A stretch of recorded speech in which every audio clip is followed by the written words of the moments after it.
have a question about traditional media, social media, and corporate media.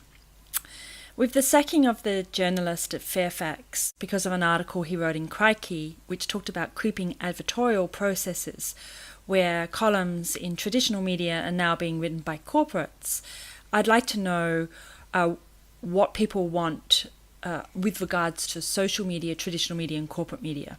In particular, do they want traditional media to be impartial, and is there such a thing?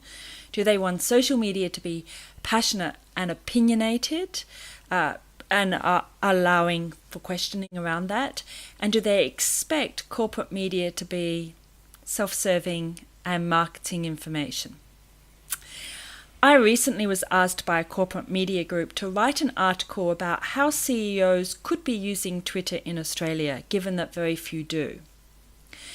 The article came about because their international CEO, who does use Twitter, had written to the press saying that internationally CEOs don't understand the power of Twitter, and they wanted me to riff off of that. Now, my initial article I submitted is very classically bloggerish, where I went on a rant about Australian CEOs, how they do colour by numbers from overseas companies. In other words, they don't have to have innovation or any real communication skills here. In fact, that they lack the vision and understanding of their industry to be a communicator for their industry, which is why they stay away from talking directly into channels. They use public relations and things like that to do that. Quite rightly, corporate media came back and asked me to write something that was toned down a little, so I went into my other voice, my education voice, my teacher voice, and I wrote a piece about how CEOs could be using Twitter. I submitted it and it was accepted, and then the news came back that because the Australian CEO doesn't tweet, they were no longer going with that style of article, which is censorship. But they own the channel, so they can say what they want on it, which I guess brings me back to the whole question.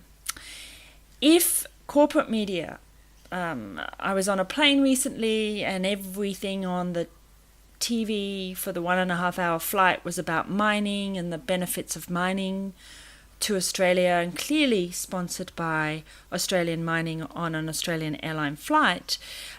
If everything in media belongs to whoever owns the channel, then traditional media has a big job ahead of them, because they're fighting owned media, corporate media, and earned media, social media. So as bought media, they have to look at how they're going to deliver that.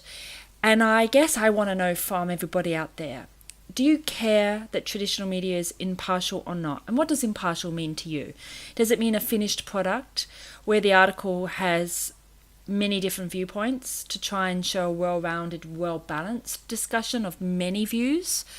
Or do you like social media? Do you like the argy-bargy of the unfinished product, of process versus product journalism? Do you like Rupert Murdoch's manic tweets and getting into a bit of argy-bargy online? Or do you prefer corporate media, that slick, polished story where you know exactly where it's coming from? It's not impartial, but it's also more passive, less contentious than social media. Or do you like all three? That's my question to you.